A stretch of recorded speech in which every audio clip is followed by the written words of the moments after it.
The rejection ceremony was supposed to be private, a discreet moment where Willow would gracefully accept King Jackson's decision and disappear back to her insignificant border pack like countless rejected Omegas before her.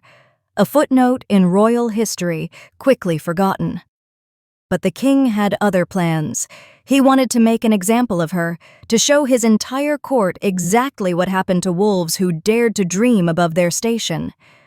Standing in the center of the grand throne room, surrounded by hundreds of the most powerful werewolves in the kingdom, Willow Kinsley felt the mate bond wrapping around her heart like a golden thread pulled taut to the breaking point. Every Omega instinct screamed at her to submit, to bow her head, to make herself smaller, and accept her fate quietly. The weight of centuries of Omega conditioning pressed down on her shoulders, demanding obedience. Instead, she lifted her chin higher, her silver-white hair catching the light of 1,000 candles. I, Willow Kinsley of the Riverbend Pack, accept your rejection, Alpha King Jackson Blackwood, she declared, her voice soft but carrying across the marble pillars and vaulted ceilings with supernatural clarity. And I reject you in return. The gasps that followed were audible even over the ceremonial fires burning in their iron braziers. In 500 years of werewolf law, no Omega had ever dared to speak those words back to an alpha, let alone to the king himself. The counter-rejection was a legal maneuver reserved for equals, for wolves of status challenging those who had dishonored the sacred bond. But Willow wasn't finished. She watched as the king's face drained of color, as the bond between them stretched and then snapped like a severed rope. And then something unprecedented happened. Alpha King Jackson Blackwood, the most powerful wolf in 5 kingdoms, the conqueror who had never been defeated in battle, collapsed to one knee as if struck by an invisible blade. His hand clutched at his chest, his breath coming in ragged gasps. The pain of the severing mate bond, magnified by her counter-rejection, hit him with a force he'd never anticipated. Around the throne room, nobles surged to their feet in shock and confusion. The impossible had just occurred. An Omega had brought the Alpha King to his knees. 5 days earlier, the Riverbend Pack had been nothing more than a forgotten border territory, the kind of place where poor farmers and minor merchants lived quiet lives far from the gleaming towers of the capital. It was a place the royal court had never bothered to visit, a settlement so insignificant that most nobles couldn't even locate it on a map. Willow had grown up knowing exactly what she was in the grand hierarchy of their world. The daughter of deceased healers, granddaughter of Omega servants, bearer of a bloodline so common that her wolf form was pure white instead of the rich grays and silvers that marked prestigious families. At 23, she'd never displayed any combat abilities, had never dominated another wolf, and had certainly never expected to catch the attention of anyone important. Her gift was gentler, quieter. She could sense pain in others, could encourage wounds to heal faster with her touch, could calm panicked wolves with nothing but her presence. It was a useful ability for a border pack, where doctors were scarce and injuries common, but it was hardly the kind of power that turned heads at court, which made the arrival of the royal convoy all the more shocking. "They're here for the grand mating ceremony," her friend Skylar had whispered excitedly as they watched the procession of black carriages adorned with gold wind through their modest village. The king himself is conducting the annual mate bond revelations for the entire Eastern Territory. Willow had watched from behind the window of her small healing cottage as wolves in pristine uniforms, their armor polished to a mirror shine, emerged from vehicles that probably cost more than her entire pack's annual harvest. Royal guards formed perfect lines, their movements synchronized with military precision. Court officials in elaborate robes swept past with barely concealed disdain for the simple wooden buildings and dirt roads. At the center of it all, commanding attention without even trying, was Alpha King Jackson Blackwood. Even from a distance, Willow could feel something stirring in her chest, a warmth that had nothing to do with the summer heat and everything to do with the impossible recognition that whispered through her very soul. The golden thread appeared suddenly, weaving between them across the crowded square, visible only to her heightened senses. Mate. She'd actually laughed at the absurdity of it. Willow Kinsley, unremarkable healer from a forgotten border pack, mated to the most powerful and feared alpha in the kingdom. The moon goddess had to be playing some kind of cosmic joke, but when Jackson's head had snapped in her direction across the village square, when those dark, intense eyes had locked onto hers with a force that made her knees weak, she'd known the bond was real. The recognition flared between them, undeniable and absolute, and from the way his expression had immediately shifted from recognition to horror, from awareness to disgust, she'd also known exactly what he thought about it. An Omega? She'd heard him mutter to his advisor, Lord Declan Brooks, as they were formally introduced that evening at the ceremonial feast. His voice carried just far enough for her enhanced hearing to catch. The moon goddess must be testing me. This cannot be allowed. Willow had spent the next 4 days watching Jackson interact with her pack, seeing the barely concealed contempt in his eyes every time he was forced to acknowledge her existence. She'd watched him charm the visiting she-wolves from neighboring territories, females with prestigious bloodlines and impressive combat records who would make suitable mates for a king. Wolves who could stand beside him at state functions without embarrassing the crown. She'd also watched the way he'd looked at her when he thought she wasn't paying attention. There was something in his gaze beyond disgust, something that looked almost like longing before he ruthlessly crushed it. The mate bond pulled at him too, she could sense it, but his pride was stronger than any divine connection. On the 5th day, when the formal ceremonies concluded and it was time for the king to depart, Willow had been summoned to the makeshift throne room in the pack leader's great hall. She'd arrived expecting a private conversation, perhaps even hoping he might give the bond a chance despite their vast differences in status. Instead, she'd found the entire pack assembled, along with visiting dignitaries from a dozen territories. The throne room was packed with witnesses, all watching her with expressions ranging from pity to cruel anticipation. This wasn't going to be a private rejection. This was going to be a public execution of her dreams, a spectacle designed to humiliate her so thoroughly that no Omega would ever again dare to dream of standing beside an alpha as an equal. King Jackson sat on the borrowed throne, every inch the powerful ruler in his black and silver regalia, a crown of iron and moonstone resting on his dark hair. He looked at her the way one might look at a problem to be solved, an inconvenience to be dealt with efficiently. Willow Kinsley, he began, his voice carrying the weight of royal authority. You have been identified by the mate bond as my destined mate. However, as Alpha King, I must consider the needs of the kingdom above all else. A king's mate must be strong enough to lead armies, cunning enough to navigate court politics, and powerful enough to command respect from the noble houses. He paused, his dark eyes boring into hers. You are none of these things.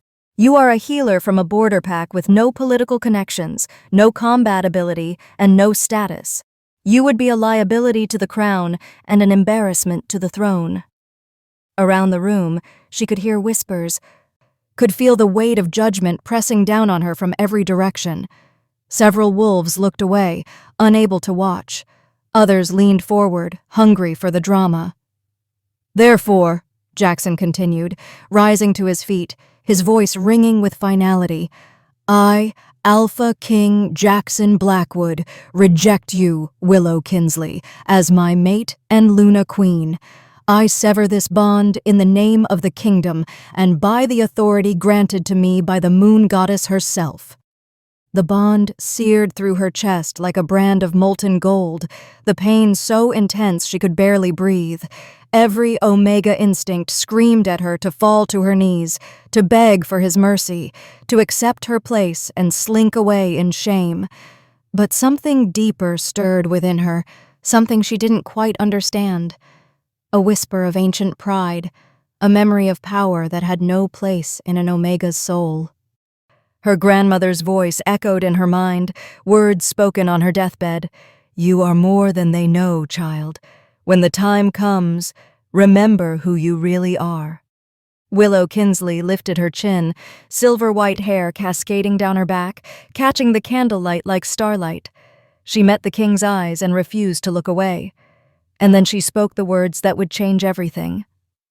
If you believe Omegas deserve the same rights as Alphas, like the video and hit subscribe, only people like Lord Brooks won't. Comment "Justice for the Rejected" if you stand against corrupt systems that strip away people's rights. The carriage that arrived for Willow in the dead of night bore no royal insignia, no pack markings, nothing to identify its owner, just a hooded figure who spoke a single word. Come. Willow had nothing left to lose. Lord Brooks had stripped away her legal standing, Alpha Gavin's betrayal had left her packless, and the council's decree gave her 3 days before exile or execution. So when the mysterious carriage offered escape, she took it. They traveled for hours through winding forest roads, climbing higher into the mountains until the air grew thin and cold. Finally, they stopped before what appeared to be nothing more than a moss-covered cliff face. But when the hooded figure placed her palm against the stone, ancient symbols blazed to life with silver light, and the rock melted away like morning mist. The temple of the first moon lay beyond, carved from the mountain itself. Moonlight poured through crystalline skylights, illuminating walls covered in murals so old the paint had faded to ghostly shadows. At the center of the main chamber stood an altar of white stone, stained with what looked like centuries of dried blood. "Welcome, Willow Celestia." The hooded figure pushed back her cloak, revealing an ancient woman with eyes that glowed faintly silver. Oracle Lena Moonshadow, the last keeper of the old ways. "Yes, I know your true name. The name your grandmother whispered to you before she died. The name she made you promise never to speak aloud." Willow's breath caught. She'd told no one about that deathbed conversation, had kept her grandmother's cryptic words locked away in her heart. "You've wondered why your healing touch is stronger than any Omegas should be," Lena continued, circling her slowly. "Why you can sense emotions like colors in the air, why injured wolves instinctively seek you out, why even alphas feel calmer in your presence." The oracle stopped before her, those ancient eyes boring into hers. "It's because you are not truly an Omega, child. You are something far older, far more powerful. You are the last living descendant of the Celestial Bloodline." The words hung in the air like a pronouncement of fate. Willow shook her head, unable to process what she was hearing. "That's impossible. The Celestials are myths, stories told to children." "Myths have to start somewhere."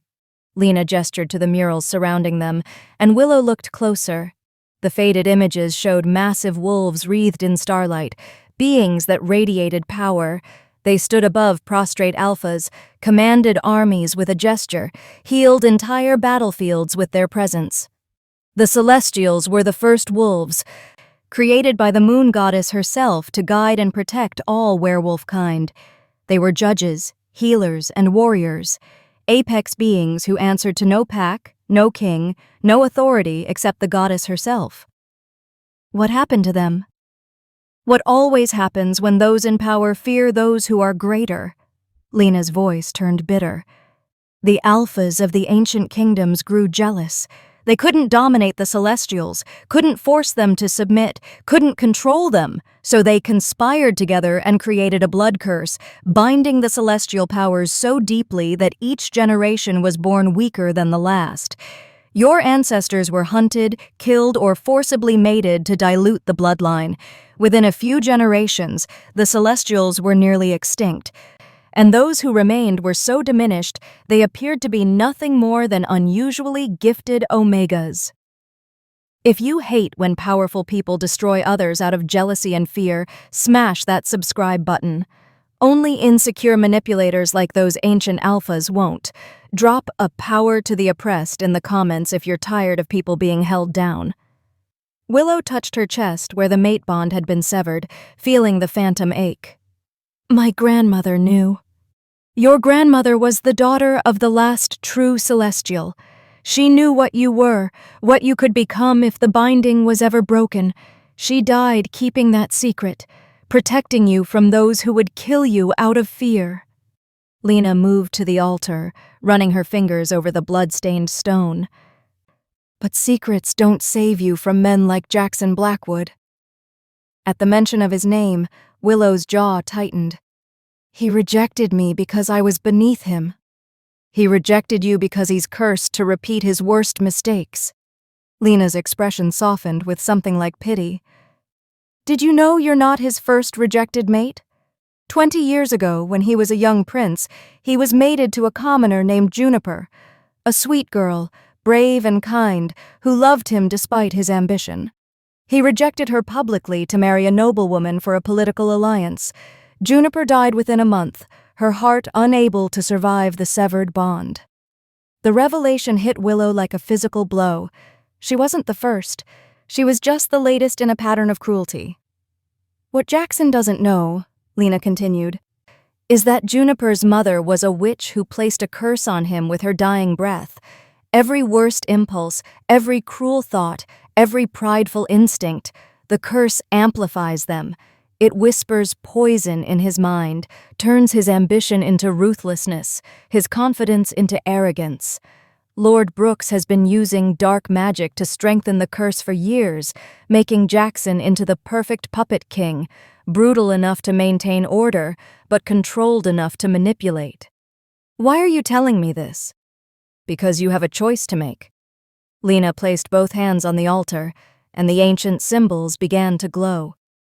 "I can perform the unbinding ritual, break the curse that has suppressed your true nature for generations. If you survive, and I won't lie to you, only 1 in 4 do, you will awaken as a true celestial. An apex Omega whose power rivals any Alpha King, whose authority comes from the moon goddess herself. You'll have the strength to defeat Jackson in the trial of the Moonborn, to expose the conspiracy against you, to reshape the laws that have kept Omegas subjugated for centuries. And if I don't survive, then you die free, which is more than most Omegas can say." Lena's voice was gentle but unflinching. "The ritual is excruciating.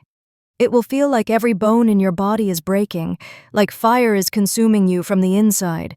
Some who attempt it go mad from the pain before death claims them, but those who emerge on the other side become something magnificent." Willow looked at the murals again, at the images of Celestials standing proud and powerful, bowing to no one. She thought of every Omega who had been rejected, discarded, treated as less than. She thought of Juniper, dead because an Alpha valued politics over love. She thought of her grandmother, dying with secrets on her lips. "How long do I have to decide?" "The trial is in 3 days. The ritual takes 1 full night to complete, and you'll need at least a day to recover if you survive." Lena met her eyes. "Choose now, Willow Celestia. Die slowly in exile, or risk everything for a chance to change the world."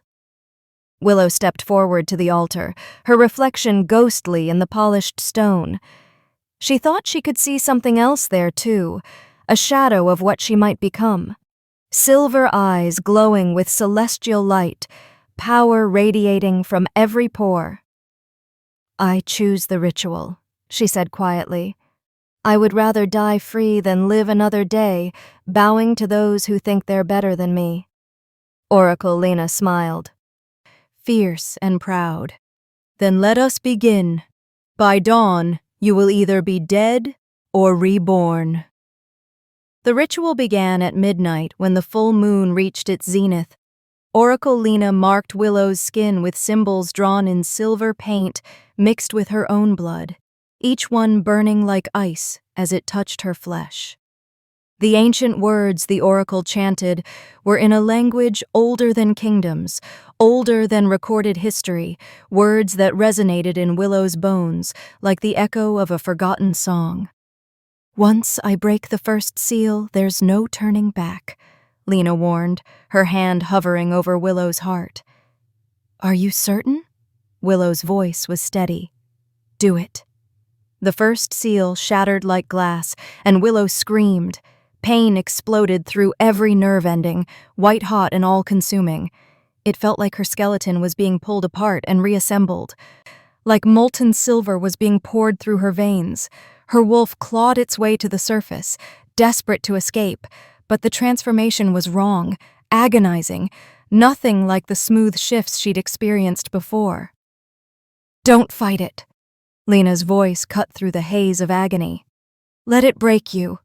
Only then can you be remade." Willow's back arched as another seal broke, then another. Memories that weren't hers flooded her mind. Ancient celestials standing beneath starlit skies, their wolves massive and radiant, commanding respect from every creature that walked the earth. She saw her grandmother as a young woman, desperately binding her own daughter's powers to keep her safe. She saw generations of celestial women forced to hide their true nature, to pretend to be weak when they were anything but. The fourth seal broke, and Willow's wolf finally emerged. She was enormous, easily twice the size of any alpha she'd ever seen.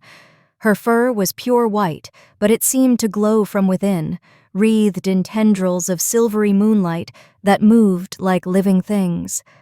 When she opened her eyes, they blazed with celestial fire, silver and luminous as stars. Power flooded through her in waves so intense she thought she might shatter from it. Every sense amplified 1,000-fold. She could hear Oracle Lena's heartbeat 3 rooms away, could smell the fear of animals in the forest miles below, could feel the pull of the moon itself like a physical connection. But it was the emotional landscape that nearly overwhelmed her. Colors exploded across her vision, each one representing a different feeling. Lena's presence glowed warm amber with pride and hope. But beyond the temple, she could sense others, threads of emotion stretching across the kingdom like a vast, invisible web. "Breathe," Lena commanded, placing a steadying hand on the massive wolf's shoulder. "Your mind needs time to adjust. Focus on one sense at a time." Willow forced herself to narrow her awareness, pulling back from the overwhelming flood of input. As her wolf form shimmered and she shifted back to human, she found she could still feel everything, still sense the emotional currents flowing around her. But now she had control. "How long was I—" "The entire night and most of the day. The sun is setting." Lena handed her a robe, studying her with those ancient eyes. "You survived, Willow Celestia. You are the first true celestial to walk this earth in over 300 years. Willow stood on shaking legs, marveling at how different everything felt. The air itself seemed alive with information. She could taste truth and lies on her tongue like flavors, could sense intentions before they were spoken, could feel the natural hierarchy between wolves, and knew instinctively that she stood at the apex of it all. And then she felt something else.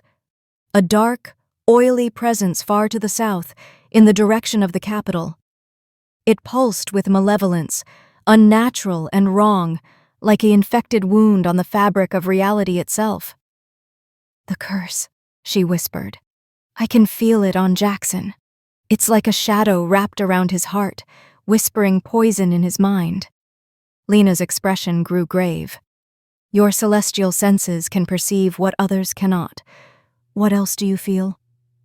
Willow closed her eyes, letting her awareness expand carefully. She followed the thread of the curse back to its source, and what she found made her blood run cold. "Lord Brooks, he's not just maintaining the curse, he commissioned it. There's a dark magic practitioner in the capital who's been strengthening it for years." She pushed further, and more threads revealed themselves. A knot of conspiracy, multiple presences gathered in secret, their emotions roiling with fear and determination. She could taste their intentions like ash on her tongue, violence, murder, careful planning. "There's a plot," Willow said, her voice hardening. "Brooks and several council members. They're planning to have me killed in the arena regardless of the trial's outcome. They've hired mercenaries, 6 of them, positioned throughout the crowd. The plan is to make it look like I was killed by an overzealous spectator or a rogue wolf seeking favor. If you can't stand corrupt leaders like Lord Brooks, who rig the system to stay in power, hit subscribe. Cowards and cheaters won't. Comment, Everyone deserves a fair fight if you believe in real justice, not rigged games. Can you identify the conspirators? Willow focused, sifting through the emotional signatures until she could put names to the feelings. Lord Declan Brooks, Alpha Marcus of the Western Territories, Lady Helena of the Coastal Pacts, and Chancellor Thorne. They're meeting right now in Brooks's private chambers, finalizing the details. She opened her eyes, and Lena took an involuntary step back. Willow's irises glowed with celestial light, power radiating from her like heat from a flame. "They're terrified," Willow continued, her voice carrying an otherworldly resonance. "Terrified of what I represent, an Omega who cannot be dominated, cannot be controlled, cannot be dismissed. If I survive and win the trial, I'll be entitled to claim territory, resources, and legal standing. Other Omegas will see what I've done and demand the same. The entire social structure they've built their power on will crumble." "What will you do?" A slow smile spread across Willow's face, fierce and predatory.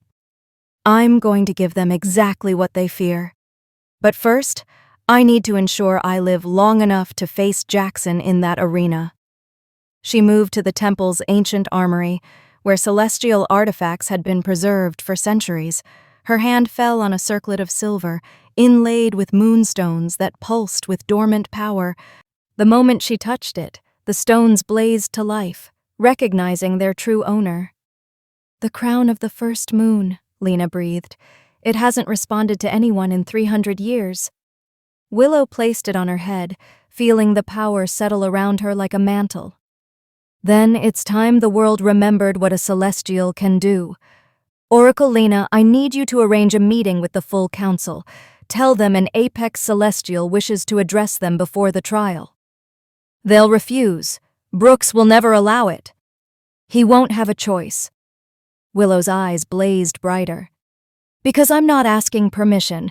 I'm invoking the right of divine testimony, an authority that supersedes even the kings. It's ancient law, written before the current kingdoms existed. They can refuse and face the wrath of the moon goddess herself, or they can listen." Lena's smile was sharp with approval. "You've only been awakened for a few hours, and you're already thinking like a true Celestial. Your ancestors would be proud." "My ancestors were hunted and murdered by wolves like Brooks," Willow said quietly. "I won't let that happen again. Not to me, and not to any Omega who comes after me. Tomorrow, I confront the conspiracy.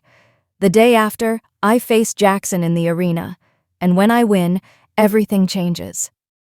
She looked down at her hands, watching the faint shimmer of celestial light dance across her skin. For the first time in her life, Willow didn't feel small or insignificant. She felt exactly like what she was, powerful, divine, and completely done with bowing to those who thought themselves her betters. The trial was in 2 days, but the real battle was about to begin tonight. The council chamber's doors were sealed with magic and guarded by 6 elite warriors when Willow and Oracle Lena arrived. The conspirators had chosen their meeting place well, deep within the royal palace, warded against intrusion, designed to keep secrets buried. But no ward in existence could stand against a Celestial. Willow placed her palm against the door, and the ancient symbols flared silver before shattering like fragile glass. The guards moved to intercept her, hands on their weapons, but froze when her eyes blazed with celestial light. Their alpha instincts screamed at them to submit, to bow, to acknowledge the presence of something far greater than themselves. "Stand aside," she commanded, her voice carrying harmonics that resonated in their very bones. They stepped back without conscious thought, their wolves recognizing divine authority when confronted with it.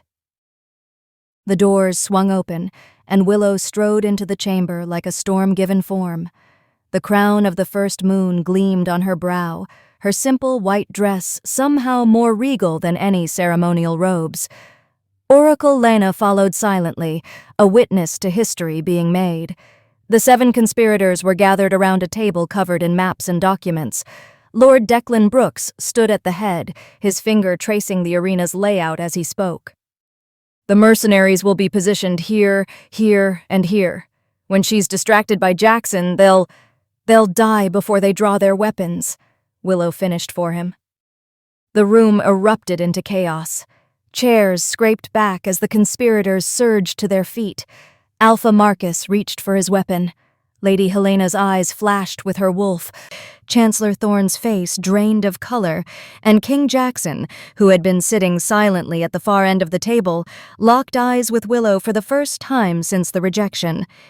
Even from across the room, she could feel the curse writhing around him like living shadow, tightening its grip as his emotions intensified. "Kneel," Willow said softly. The word hit them like a physical force. Every alpha in the room, including Jackson, felt their knees buckle as divine authority crashed over them in waves. Some managed to stay on their feet through sheer willpower, but their wolves whimpered in submission, instinct overriding pride. "How dare you?" Brooks began, but his voice died in his throat when Willow turned the full weight of her attention on him. She could see everything now with her celestial senses, the dark magic clinging to him like oil, the threads of conspiracy connecting him to the others, the hired killers stationed throughout the capital awaiting his signal. And beneath it all, the rotting core of his ambition, his willingness to commit any atrocity to maintain his position as the power behind the throne. "Lord Declan Brooks," Willow said, her voice resonating with power that made the torches flicker. "You stand accused of high treason, conspiracy to commit murder, and the unlawful use of blood magic against your sovereign. How do you answer?" "This is absurd," Brooks straightened, trying to regain his composure. "I answer to the king, not to some jumped-up Omega who—" "Answer her!" The command came from Jackson himself, his voice rough with confusion and barely contained rage. His dark eyes were fixed on Brooks with an intensity that promised violence. "She invoked the right of divine testimony. Ancient law compels truth in the presence of a celestial. Speak, Brooks, and know that lies will burn like acid on your tongue." Brooks's face twisted with fury, but when he opened his mouth to deny everything, no words came. The celestial authority prevented the lie from forming. His silence was damning. "Let me speak for you, then," Willow said, moving around the table with predatory grace. 20 years ago, when Prince Jackson rejected his first mate Juniper, you saw an opportunity. A young prince consumed by guilt and grief, vulnerable to manipulation. You commissioned a witch to curse him, to amplify every cruel impulse, every prideful thought, every ruthless decision. You turned him into the perfect puppet, brutal enough to keep the nobility in line, but controlled enough to follow your counsel. Jackson rose to his feet, his hands clenched into fists. "That's impossible. I chose to reject Juniper. I made those decisions." "Did you?" Willow turned to him, and even through the curse, she could sense the genuine confusion beneath his anger. "Or did whispers in your mind tell you that love was weakness, that a commoner mate would make you look soft, that political alliances mattered more than the sacred bond?" She watched the color drain from his face as memory and realization collided. "You've been poisoned for 2 decades, Willow continued, addressing the full council now. "And Brooks has used his position to steer policy, eliminate rivals, and maintain a social order that benefits him and his allies. Tell me, Chancellor Thorne, how many laws restricting Omega rights did you draft at Brooks' suggestion? Alpha Marcus, how many profitable trade deals did Brooks arrange for you in exchange for your loyalty? Lady Helena, how much territory did you gain by supporting his schemes? If you despise manipulators like Brooks who control others for their own gain, subscribe now. Only toxic controllers won't. Drop "I stand for truth" in the comments if you believe people deserve to know when they're being used. One by one, the conspirators' faces confirmed her accusations. The web of corruption ran deep, touching every level of governance.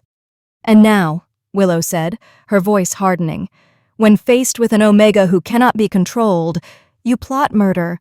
You've hired 6 mercenaries, former rogues with blood on their hands, to kill me in the arena regardless of the trial's outcome. You fear what I represent because you know the truth. If one Omega can stand against you, others will follow. Your entire system of subjugation will crumble." She raised her hand, and documents flew from Brooke's jacket as if pulled by invisible strings. Contracts with the mercenaries, correspondence with the Dark Witch, detailed plans for the assassination. They spread across the table, evidence laid bare for all to see. Alpha Marcus stumbled backward, his face ashen. "Brooks, you fool! If she'd died mysteriously, there would have been investigations, rebellions. You'd have destroyed us all." "She's an Omega!" Brooks snarled, composure finally shattering. "She has no right to challenge the natural order. Alphas are meant to lead, to dominate. That's how it's always been."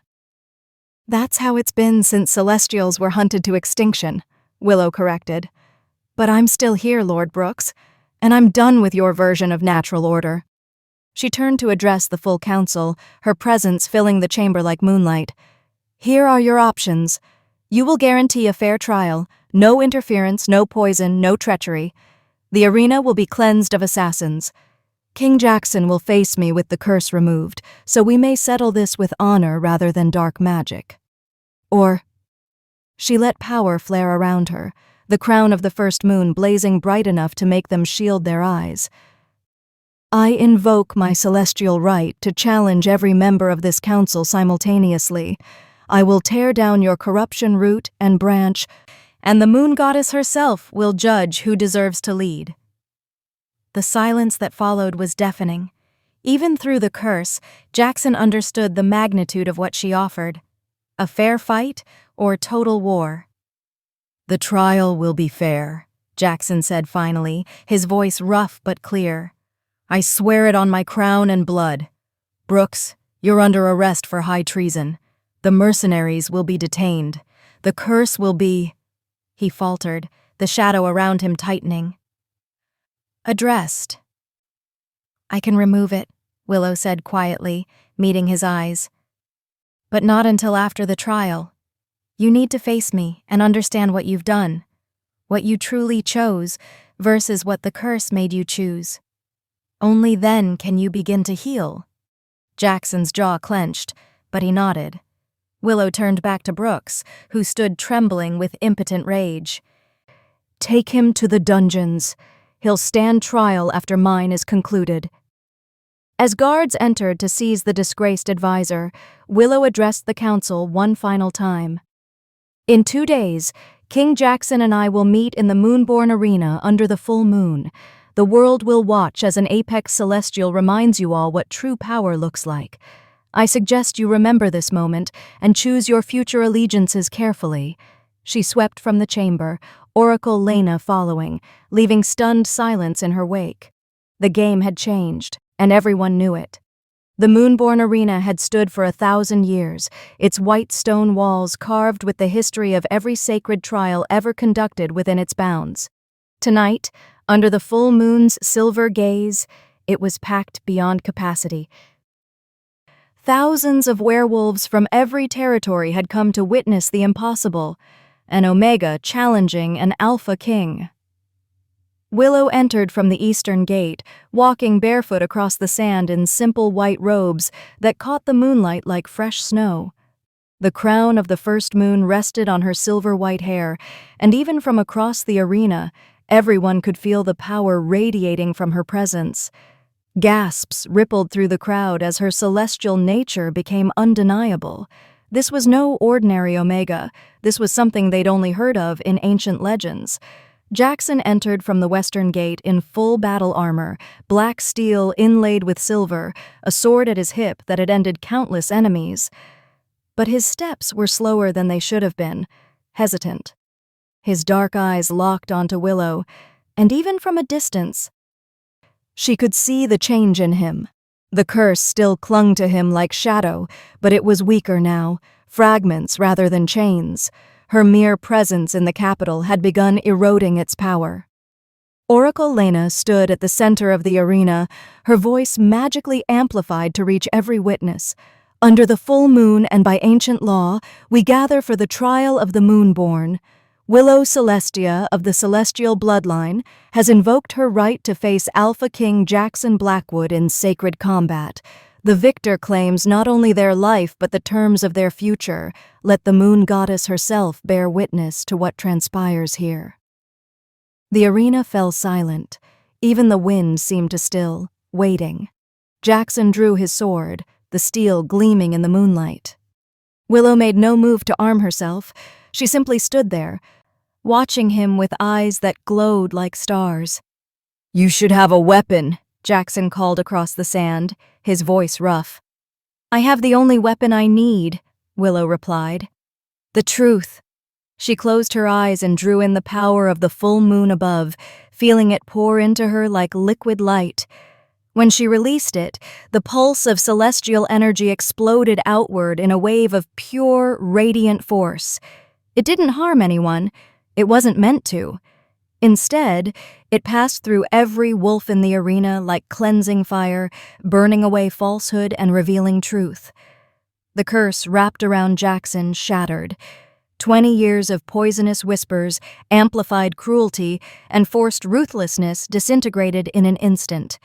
And in the sudden, shocking clarity that followed, Jackson felt the mate bond for the first time as it truly was, not severed, not damaged, but transformed.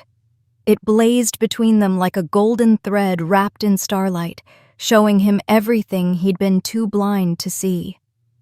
He saw Willow as she truly was, not weak, but gentle by choice, not lesser but powerful beyond measure, not a liability, but the one soul the moon goddess had crafted specifically to complete his own. He saw the Omega he'd rejected publicly was actually a divine being who could have commanded his submission with a word, but chose mercy instead. He saw 20 years of decisions he thought were his own had been poison fed to him by a man he'd trusted.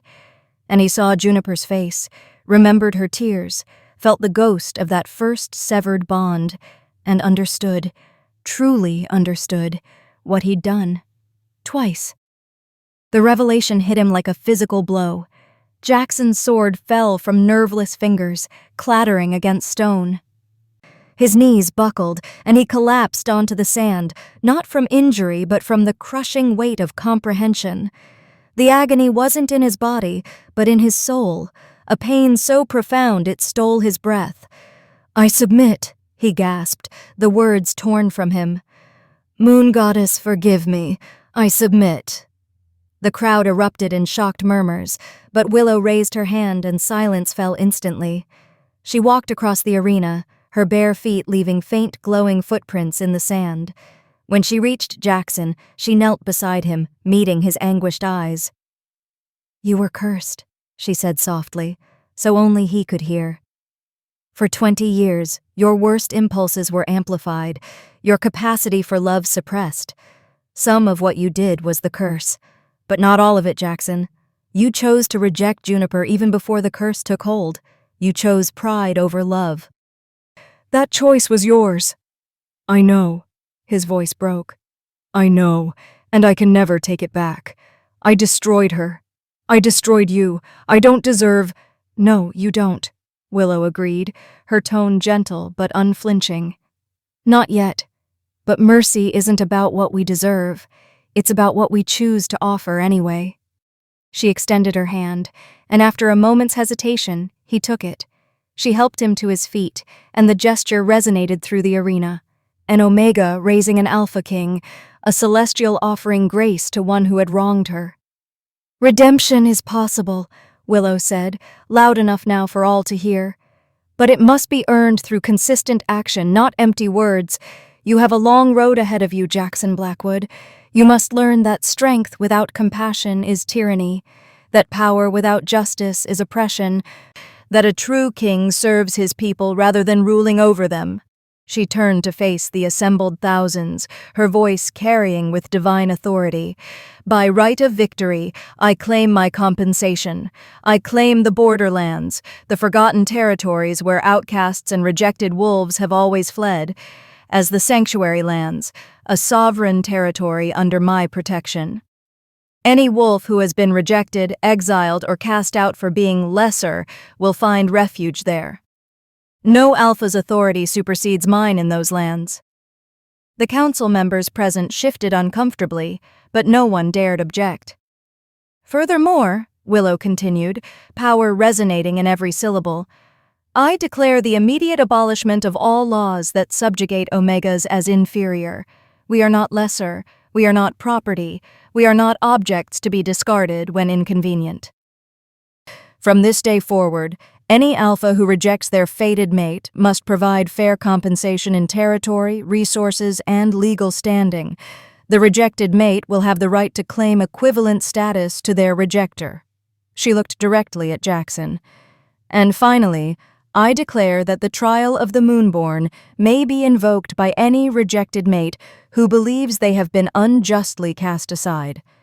Let this be a warning to every alpha who thinks their pride matters more than the sacred bonds the moon goddess herself creates." The arena was absolutely silent. History was being rewritten in real time. Willow stepped closer to Jackson, her voice dropping to something almost intimate. "I'm not offering to restore our bond, not now, but if you can prove through your actions that you've truly changed, if you can become the king your people deserve rather than the tyrant the curse made you, then perhaps one day we can explore what might have been." Jackson's eyes shone with unshed tears. "I'll spend the rest of my life trying to be worthy of that possibility." "Good," Willow said simply. She turned and walked toward the eastern gate, toward Oracle Lena and the future waiting beyond the arena. But she paused at the threshold and looked back at the thousands of assembled wolves. "The kingdom will change because I'm no longer asking permission. To every Omega watching this, you are not weak, you are not lesser, and you never were. Remember that." 3 months later, the sanctuary lands thrived. Hundreds of rejected wolves, outcasts, and those fleeing oppression had found their way to Willow's territory. She stood in the center of her healing hall, hands glowing with celestial light as she mended a child's broken arm. Around her, former rogues trained together, learning that strength came in many forms. Elders taught young wolves the true history of Celestials, ensuring the past would never be forgotten again.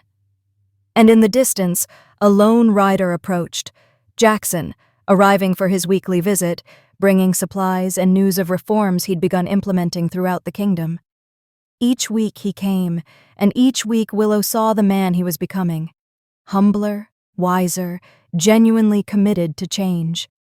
Redemption was a long road, but as Willow watched the sun set over her sanctuary, surrounded by wolves who'd found hope where they'd expected only despair, she knew she'd made the right choice.